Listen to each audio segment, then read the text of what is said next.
एक बहू ऐसी भी। माँ जी, ये 5,000 रुपये आप अपने पास रखिए। ये बोलते हुए बहू ने सास को 5,000 रुपये दिए और बहू अपने ऑफिस के लिए निकल गई। सास का एकदम से गला भर आया। भरे गले से बोली, बेटी मुझे इतने पैसों का क्या काम है। माँ जी, 1 महीना हुआ है हमें इस नए घर में आए। मैं रोज़ देख रही हूँ आपको कितनी चीज़ों के लिए पैसे लगते हैं। आप सब्ज़ी लेते हो, फल लेते हो, काम वाली भी कभी आपको पैसे मांगती है। आप रोज़ सामने वाले गार्डन में घूमने जाती हो। आपका कुछ खाने का मन हुआ या कुछ खरीदने का मन हुआ तो आप ये 5,000 रुपये अपने पास रखिए। सास चेहरे पे मुस्कुराहट लाते हुए बोली, पेंशन के पैसे रहते हैं मेरे पास। इस पर बहू बोली, माँ जी, आप गार्डन में जाती हैं, वहाँ आप फ्रेंड्स बनाए, कभी मन हुआ तो पिक्चर देखने जाए, पार्टी दो, पार्टी करो, अपनी ज़िंदगी खुलकर जियो। माँ जी, उन्होंने मुझे बताया कि आपने बहुत मुश्किलें उठाते हुए इस घर को संभाला है। बड़े भैया अपने घर में खुश हैं, दीदी अपने ससुराल में खुश हैं, हम भी खुश हैं। अब आप किसी की या कोई भी चिंता किए बगैर खुश रहे, सिर्फ अपने लिए जिए, जो आपके मन में आए वो करो।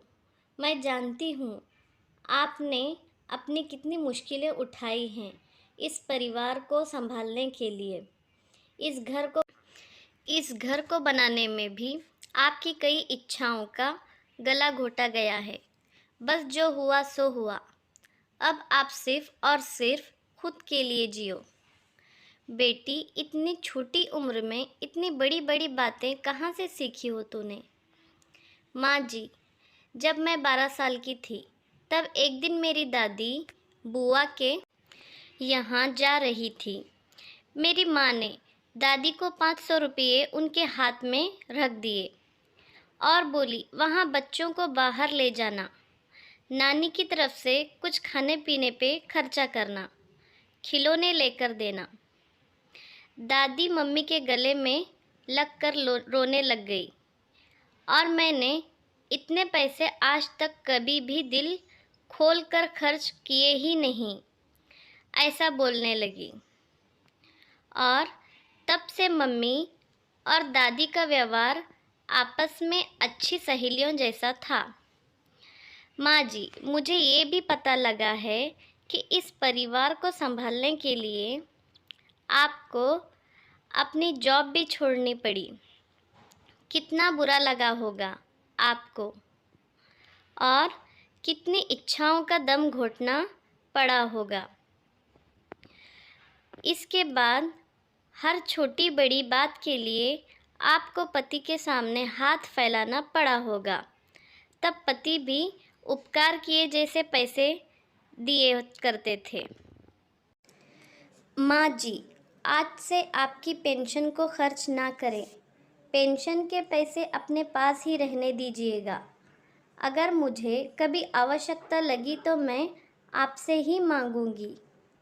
बस बेटी, सब कुछ आज ही बोलोगी क्या?